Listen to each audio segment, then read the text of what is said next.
Here we go. You want to start with that? Sure. Hey Pete, saw the move for Christian Wilkins to be put on the PUP list. Back in OTAs, you mentioned that there was a long process. Do you have an update on what that might look like? It's still uncertain. It's still uncertain. We still have to wait it out.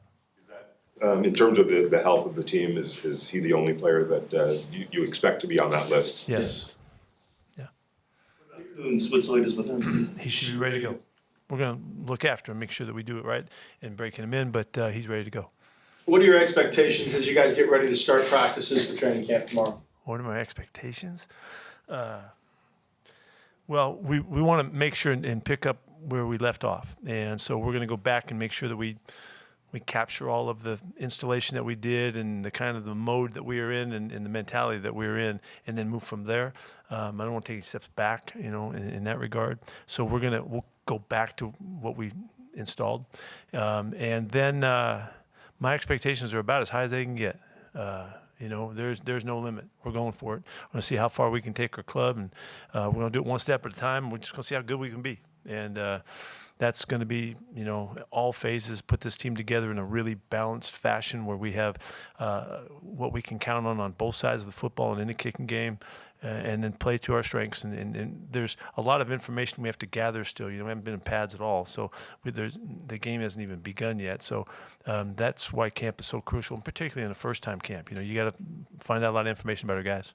Coach, obviously a lot of people are familiar with how you do things in Seattle with practice and training camp and USC, but what is like a competition Wednesday and things that you like to do, from a training camp perspective? How does that translate over to here, and how do you see that looking here? You either have a philosophy or you don't, and we got one. We got beliefs, and principles that guide us. And so I'm not altering those much. I'm staying true to what we know and what's been successful for us. And everything is always moving and adapting to some extent, and the people make it different. But the expectations and the standards that we're setting are going to be as high as we can make it, and that's how we've always done that. And so we're going to take it as far as we can, as quickly as we can, and we'll see what that means. You were an active observer last year, rather than being where you are right now. What does this mean to you that you're back again? That's good. That you're back in this role. Well, I don't know how clearly I've stated it to you, but last year was really valuable to me. And I'll say it again, that the perspective that you have when you're in the middle of it is different than when you can step away. And the opportunity for clarity, like I probably said, it was so obvious to me. So I saw things differently, and I felt like I learned a lot of things and took in a lot, and have altered my expectations of what we're able to do and how we need to go about getting better and doing things more proficiently in all areas. And so it was a really important year. And I mean, it's valuable for anybody, but you don't get the chance, you don't get the shot. So hopefully I can take full advantage of it, and I'm pumped about seeing the things that we adapt and change because of what I saw and how I was influenced by what I was watching. So it's going to be interesting to me for sure. What's the biggest change you've seen in the year you were away? The way that we set our expectations, really, and how clearly we can adjust the expectations that we set out for our guys. There's nothing more important for our guys than being a good teammate. And I see the value in that so much more clearly than I have in the past, that the demands that come on every player has an opportunity to help our team by being a better teammate than they've been in the past. And that's all that goes into that. That's how they give to their effort, how they give to their learning, how they give to what they do on the field, how they give to their teammates, and what they're willing to show and back up and support and help each other and all that. It's just such a interesting part of this that's a little bit different for me now. I just see it differently, and so that's been an emphasis since the moment I got here. Coach, how optimistic are you that the young guys, very relatively young team, how optimistic are you that they'll be able to pick up what they did in OTAs and mandatory minicamp and be able to understand this NFL game quickly and be able to contribute? Well, we're going to have to wait and see. I mean, I could be really optimistic and say, hey, it's going to be great. But they got to get through the hitting and the rigors of camp and playing against guys that are older and bigger and stronger than they've been, in the past. However, I've always been in favor of playing young guys. I've been playing freshmen and rookies for a long time, and I believe if you do it well and you plot out and plan how you play them and what you expect them to to be asked to do, then if you do it well, then they can contribute early and they can contribute by midseason. You have guys that are playing the game, and now you have your depth chart has changed. Your opportunity to rest guys and mix your rotations can get accelerated. I'm not afraid to play the young guys, and I really documented that a long time ago, and so they're on. They better be ready. They got to go. We're putting them in there. Coach, you have 14 training camps as head coach in Seattle, but what stands out about the first one, setting the culture, setting the tone now here in Las Vegas? Well, this is it's a different perspective because I got to step away and now we're looking at it again, and here we go. I think I've had a chance to gather my thoughts about how I'm approaching it and what I'm trying to get done, not just like in terms of X's and O's and all that, but it's in terms of the coaches and how to influence their growth and how to influence their connection with their players. There's a whole lot of the chemistry stuff that I feel different about and I'm more in touch with, and I've been more demanding of our coaching staff in that regard, and that gets translated into more demanding of the players as well. And we've got to find ourselves. We got to figure out who we are, and that's that needs to be guided well. And so it starts with me, and then the coordinators through the position coaches have to do a tremendous job of figuring out what they can bring us with the players that we have. And so it's a big process, and it might sound kind of loosey-goosey on that thought.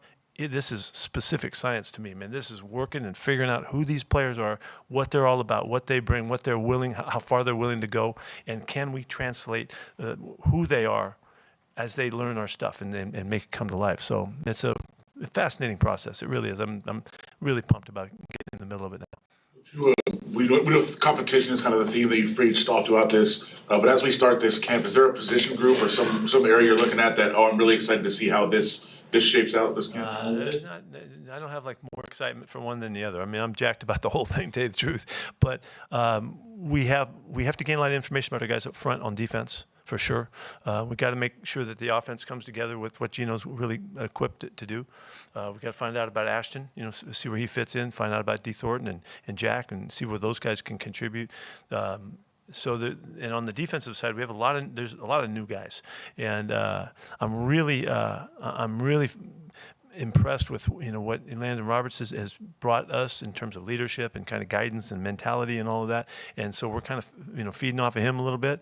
I'm anxious to see how that spreads. Devin White and with Jermaine coming in, those guys at the linebacker spot, it's a pretty exciting group. There's a bunch of hard-nosed, tough guys, and I want to see how they affect the rest of us. Let me just keep going. I'm fired up about the back end. We're really athletic, we're really fast, and we're big, and it's an impressive looking group. I can't remember ever having a group that looks more. How we blend that together is what a defensive coordinator, defensive coach dreams about. And this is going to be an exciting challenge for us. Obviously, most teams come out of training camp feeling pretty optimistic, but when throughout the process of training camp, how well are you able to gauge when you look at the past seasons with Seattle, how good your football team's going to be, or do you still don't really know until you get there? It depends. When you have known facts and factors, you're bringing guys back that you've had for 3 or 4 years, then you have a better sense for what level you're at. We're in a newer level of this, and we're in entry level really, figuring everybody out. But the guys that we've chosen, the guys that we'll continue to bring in to push everybody through the competition. This competition thing we're talking about is real. You'll see us. We'll continue to be very active in making this as competitive a camp as we possibly can. So I think that we, I think we've really got something to look forward to. Everybody should be pumped about it. Coach, what intrigues you most between Cam Miller and Aiden O'Connell, looking at their skill sets and the competition that'll unfold there? Well, I think we got a good chance to see Aiden, and he's impressed our coaches. His learning ability, his understanding of the game, his poise in handling situations. We've been through a bunch of situations already in the off season to just tax them and let them show us where they are, and Aiden did a really good job. So we see some real strengths in him. Cam's just getting started. He's just getting rolling. Coach, what excites you most about having training camp here in Las Vegas versus, in previous years the Raiders have had it elsewhere? Well, I like that it's closer to the fans. It's closer to our people and the people that are going to support us.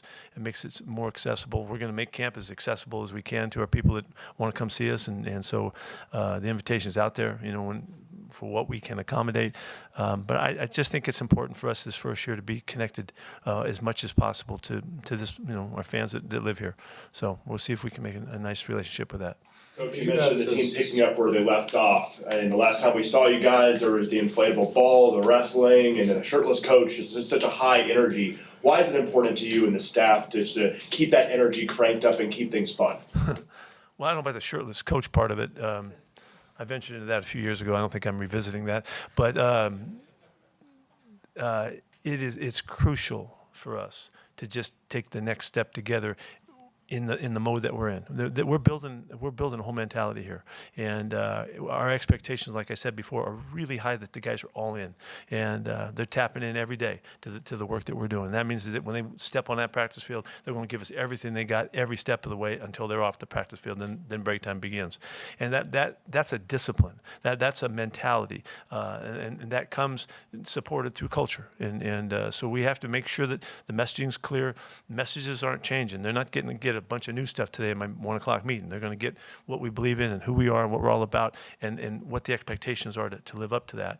And then just take it one step at a time, bring one guy on board and then another guy, and get more guys in that we know are part of what we're all about. And then they'll be tapping in. They're going to be tapping into us. I'm in.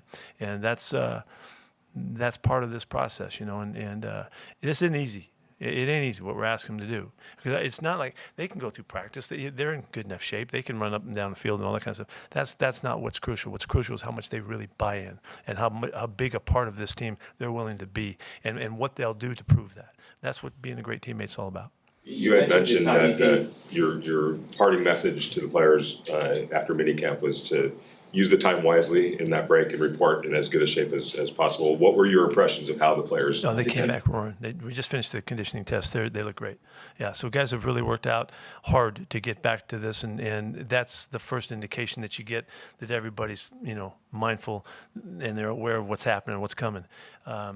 They need to be ready now. This is going to be a hard camp, and it's going to be challenging for them. I hope it's as challenging as any camp that they've ever had. And we want to practice better than anybody's practiced in the game. And so we'll see if we can pull that together. But the first indications are really, really good. We're really excited about it. So Justin, then to Sean. You mentioned it's not easy establishing that culture. How much easier does it make that process having a guy like Gino that you're familiar with, especially the quarterback position, just from a leadership standpoint? He's a facilitator in that regard, absolutely. He's been with us, he knows, and he's such an all-in guy that there's no questioning what his commitment is and his conviction, and so that just helps the message, be embedded even more so. It's why he's so valuable to us. He really tremendously is. And I've really been impressed because Max and I don't have a lot of background, but Max has seemingly has really taken to where we're going and what we expect. He loves the expectations being really high. He loves to be challenged. He loves to be pushed. I couldn't ask for more, and so it's interesting. You got Gino, who's been with us, and here's Max, a guy that leads on the other side that is in, and ain't no doubt that he's in. So that's a great start for us. But there's other guys. We get Elandon and Jeremy Chin and Adam, and there's so many guys on this club that are willing to go. It's gonna be really fun to see Malcolm finally get out there. Get him out. I haven't had a chance to really see him play yet under our system and style and all that. And on the other side, it's the same. The tight end group has been really impressive. We know what Brock can do. Michael Merritt had a great offseason with us, and Ian had a terrific offseason with us. So you can see stuff happening, and they're coming from all different levels. Guys that have been here, guys that are older and younger as well. The young guys too. I think we're underway. So in big fashion. So I'm excited about it. Pete, you talked a lot about having a sense of urgency when it comes to competing right away, just as a team here. What do you think would constitute success for you guys this season? Oh, we got to win a ton. We got to win a bunch of games. There ain't nothing. I can't even imagine anything. I've been winning 10 games a year for 20 years or something, I mean, what are my expectations? We're going to win a bunch. And I don't care, who hears that. I mean, it doesn't matter to me. It ain't about what anybody hears. It's about what we do. And so That's why our expectations are really high. The standards need to be so that the expectations can be met. We'll see what happens. I wish I could guarantee it to you, but I can't even think of what else it could be other than being really successsul. I think the day you arrived, you were already getting a little tired of the age questions, right? Being the oldest coach in the NFL. I just made it sound like that, but go ahead. But being 73, but feeling so 71? 73, right? There we go. Yeah, it's crazy, right? How does it feel out there? It's not crazy to me. I've been this way the whole time. But I mean, we see you running around out there, and having so much energy. How do you feel entering this training camp? Oh, I'm in good shape now. I'm ready. I am razor sharp. You spoke about the Look out.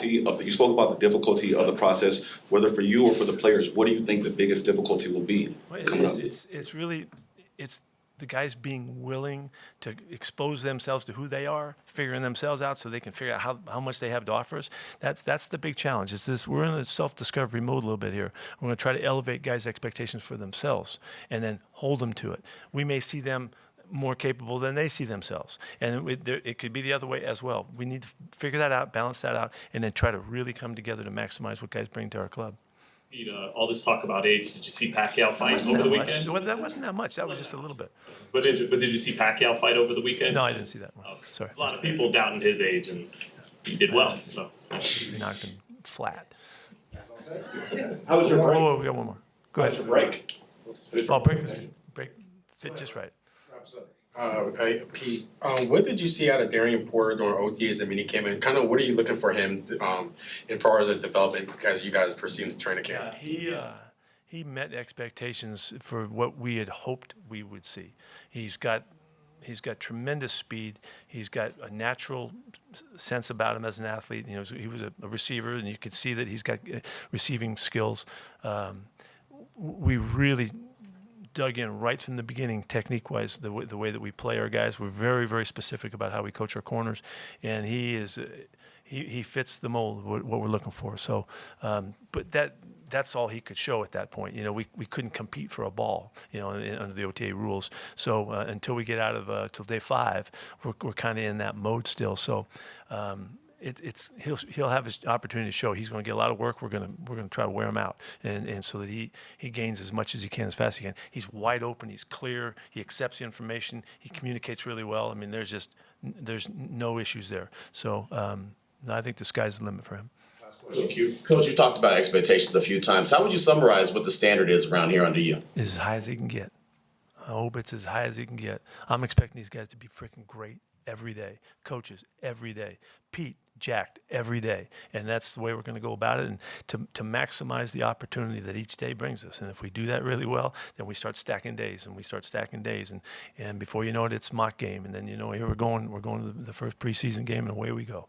So it's really we can only do it one step at a time, though. We want to always leap out there and try to say what it is and what's going to be. I don't know that. I just want to make this next thing we do. I got a meeting at 1:00. I can't wait to get to and kick this thing off and get it rolling. So I'm trying to convey that to them. That's all we can control is the next step we take. So we'll see if we can do it. Thanks, guys. Thank you.